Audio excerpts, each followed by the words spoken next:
కోటగారు అని ఆయన మేము ఆప్యాయంగా పిలుచుకునేవాళ్ళం. నాకు సినిమాల్లోకి వెళ్ళక ముందు నాటకాల నుంచి కూడా బాగా పరిచయం.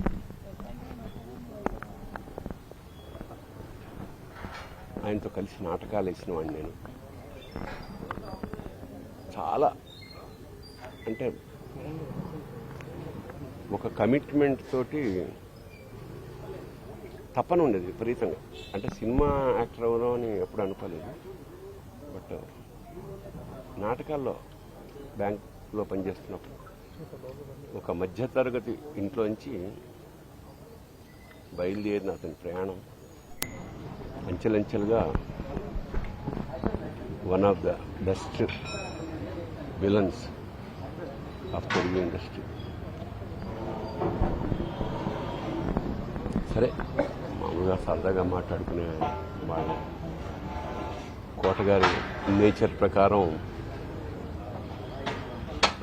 మాట కటువుగా ఉండేది.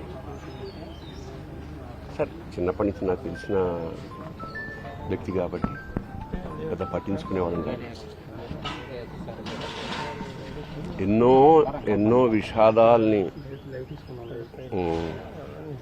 దాటుకుంటూ మహోన్నత శిఖరానికంటే యావత్ భారతదేశం అతన్ని గుర్తించింది. తమిళ, హిందీ ఇండస్ట్రీ కూడా అలా ఒక అనుకున్నది సాధించాడు. ఇప్పుడే అదే చెప్పుకుంటున్నాం, మా అనుభవాలు. దాదాపు 50 ఏళ్ల సాహచర్యం అది.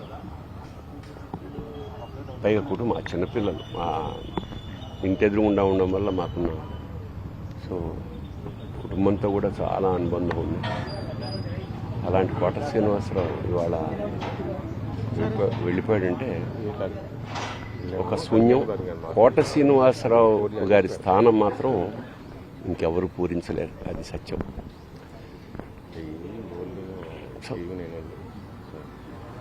ఆయన మనశ్శాంతి, ఆయనకి ఆ పరమేశ్వరుడు ఆ కుటుంబానికి ఆయనకి మనశ్శాంతిని కలిగించాలని మనస్ఫూర్తిగా ప్రార్థిస్తూ, మాకు కూడా కొన్ని వందల వేల అనుభూతుల్ని మిగిల్చిన కోట ఇవాళ కూలిపోయింది.